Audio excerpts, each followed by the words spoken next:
So, what's up mga idol? So, araw-araw ng Sunday. So, wala po tayong pasok sa trabaho. So, ngayon mga idol, hindi pa tayo nakapag-firing. Dahilan po kasi napakalakas pong ulan. So, ngayon, may nagtatanong po kasi kung ano po daw ang bala ang ginagamit natin. So, idol, may nagtatanong po si idol, ano po bang bala ang ginagamit mo? So, ayun, pakita ko po sa idol. So, ito parang bala ang ginagamit natin. So, ayun. So, bali, itong balang ginagamit na ito, yung MP Marble ay mabibili po natin sa Shopee.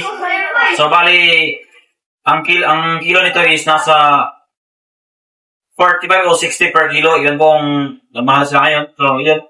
So, ito yung bolt action natin. So, yun. Simple lang paggamit nito mga idol. Ayun, mayroon tayong bolt action. So, ang sukat ng barrel natin is 1/2. So, ayun. Bali, dalawa pong tuwigan ko nang tapos mga idol mo. So, ito yung po yung isa. So, ayun. Tapos na. Mga idol, so ito yung una kong gawa. So, actually, hindi ako pinalabas dahil po minsan busy tayo sa trabaho. So, ngayon ko lang po ito ipakita sa inyo. So, bali, ito po yung steel ball. So, ang bala po nito is bulitas. So, ayan po. Ito yung sukat ng kanyang barrel. So, 1/4 ata yun. So, yan. So, ito yung bala natin, bulitas.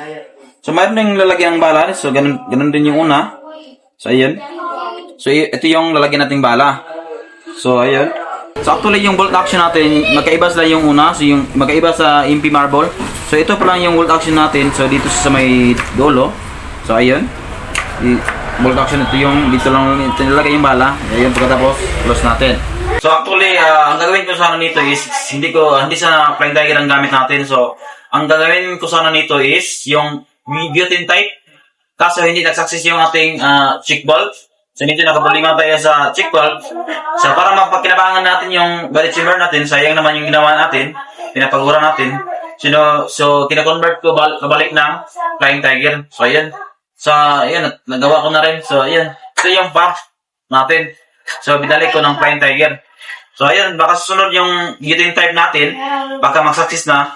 So, next video, abangan nyo ng next video natin dahil hindi pa tayo nakapag-firing dahil malakas yung ulan. So, next video natin yung subukan natin yung accuracy niya, kung gaano pa layo yung natatamaan niya.